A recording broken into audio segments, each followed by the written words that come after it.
With this Senate race in Maine potentially decisive in determining which party controls the chamber next year, incumbent Republican Senator Susan Collins may face a much stronger challenger than Graham Plattner, the scandal-plagued Democrat nominee who withdrew from the race 2 weeks ago.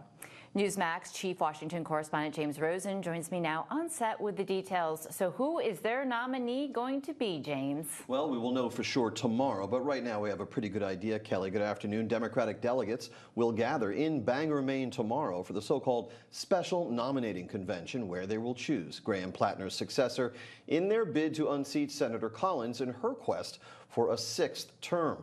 Just 8 days ago, the Democratic field remained crowded when Secretary of State Shenna Bellows had left. Former State Senate President Troy Jackson, a failed gubernatorial candidate, Dr. Nirav Shah, an epidemiologist and also a failed gubernatorial candidate, and then at far right, Jordan Wood, a former chief of staff to Congresswoman Katie Porter, all met to debate each other in Portland. Since then, Bellows, Shah, and Wood have all dropped out. A one-time logger, Troy Jackson, seen here with Plattner and Bernie Sanders when the Democratic Socialist senator from Vermont campaigned with the two of them in the Pine Tree State last May, has steadily consolidated support among the delegates. And if Troy Jackson claims the nomination tomorrow, as expected, voters and Collins can expect to hear appeals to voters like this. Now there's a powerful movement of working-class people in the state of Maine. And we're sick and tired of getting screwed and struggling to get by while greedy corporations get more and more. We can pass Medicare for all. We can take on corporate power and the politicians in their pocket. I've been fighting this fight for 30 years, and I'm sure as hell not backing down now. Those in attendance tomorrow will include state delegates, alternates, and state committee officials, Kelly, from each of Maine's 16 counties. So it's going to be this Troy Jackson guy, yes. Most likely. So it's my understanding that Troy Jackson endorsed Graham Plattner in his senatorial bid, and Graham Plattner endorsed Jackson when he was running for governor. You saw them all holding hands with Bernie Sanders. So, I mean, is Jackson a DSA member? Does he differ with Plattner on any of his platforms or policies? Not substantially, and you heard from the rhetoric there that this is going to be a very similar campaign with a strong emphasis on oligarchy. In fact, when Senator Sanders campaigned with them, they stood at a podium that said, "Fight oligarchy." And perhaps not anywhere near to the same extent as Mr. Plattner, Jackson faces some scrutiny over some past conduct. CNN was reporting that he threw a water bottle after getting into some sort of argument with a female fellow Democratic member of the state Senate. Supposedly, the lady was very unnerved by what took place. Mr. Jackson has produced at least one witness to say that he did not throw the bottle at anyone in particular, Kelly. He just got angry and wanted to throw something. Yeah. Sounds like an even-tempered dude. Sounds like a day at the office. All right, James Rosen, thank you so much for that report. Here to further discuss is GOP strategist and co-founder of Cornerstone Group International, Chet, along with Democratic strategist Nick Smith. Nick, I'm going to go to you first. Do you think Troy Jackson has what it takes to bring Maine home for the Democrats? Well, I want to start with this actually before Troy. And some of my Democratic friends won't be happy with me saying this, but we got to say it. The party screwed up when it came to Graham Plattner. The red flags were there from the beginning. And what I saw in this race was Democrats kind of taking like an ageist tack against the governor, who was a viable candidate, except for her age, and then prefacing a candidate with a Nazi tattoo. That's red flag number one, and then now we have all these allegations. And so I think when it comes now to him dropping out and Troy becoming the real front runner, I think the party has a chance to take this seat against five-term incumbent Collins, but it's not going to be easy. So this was a debacle for my party, and we have to learn lessons from this. Chet, I mean, do you think that this puts Susan Collins in a stronger or weaker position? She knew what she was getting into with Graham Plattner. Her campaign was getting ready with the oppo and the research on him to run against him, but now she's got to kind of start from scratch with this Troy Jackson.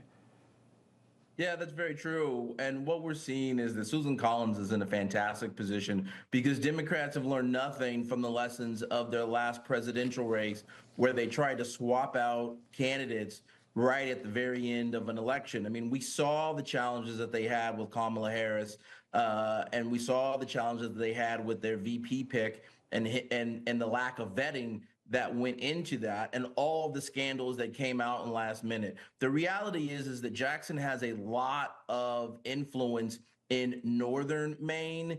He's a political insider. And so, yes, the idea of him being able to play the political game to get the nominations within the party definitely makes sense. But the reality is he didn't run in the primary. And the reason he didn't run in the primary is because voters were not going to support him.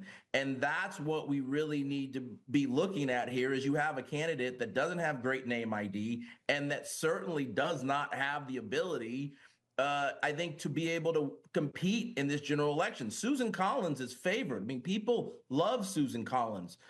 So I think what we're seeing here is that it's going to be a very, very difficult challenge for Democrats to even try to compete in November.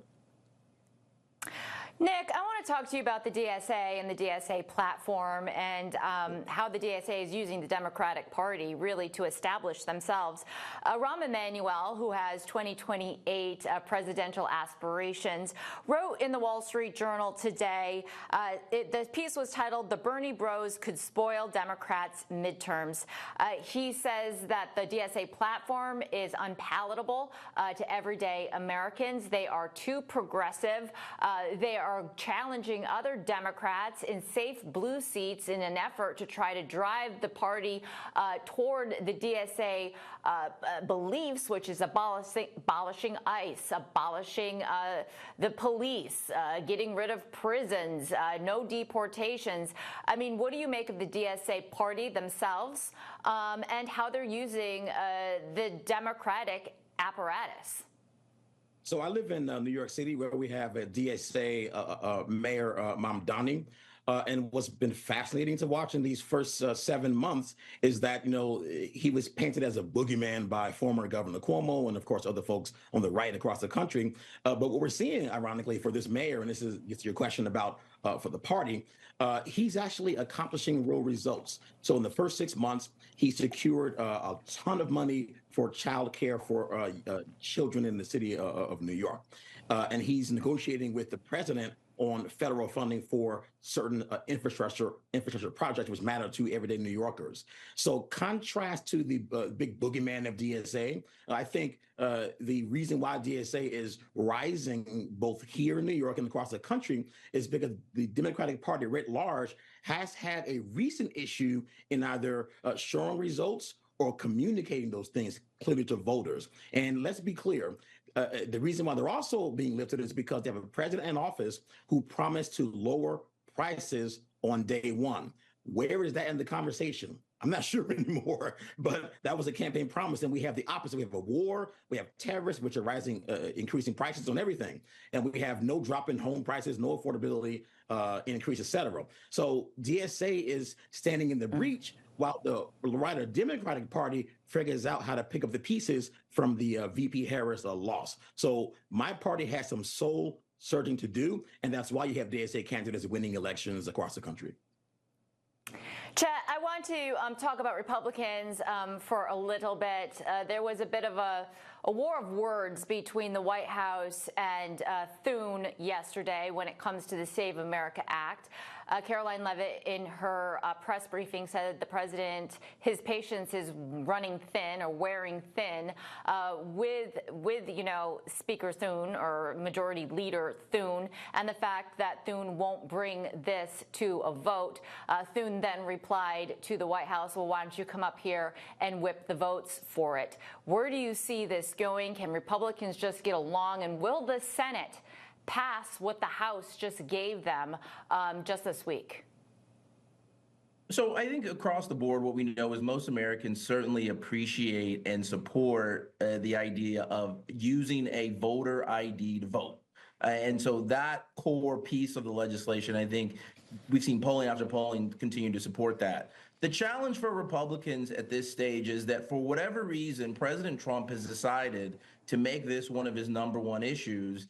And he's really, I think, for the most part, lost the plot here, quite frankly. And if I was sitting in the White House advising the president, as I advise a lot of my clients, I would tell him to be focusing on the issues that Americans really care about, which is primarily, again, bringing down the cost of electricity. As we've seen we just talked about Maine seeing their electricity actually double. They're looking at ways to be able to do that. The president has a great agenda in terms of how he can do that in Maine, and Susan Collins has been working with him in terms of doing that in Maine. Those are the kind of things that we should be talking about. I think the issue around voting is a non-issue across the board. Well, I think it's important to the president's base, and I think you can walk and chew gum at the same time. The president just had an AI event yesterday at the EPA when he was talking about utility prices and lowering them for consumers. I don't see much action happening on Capitol Hill. Chet Love, Nick Smith, thank you both for joining me. I appreciate your time. Thank you. Thanks.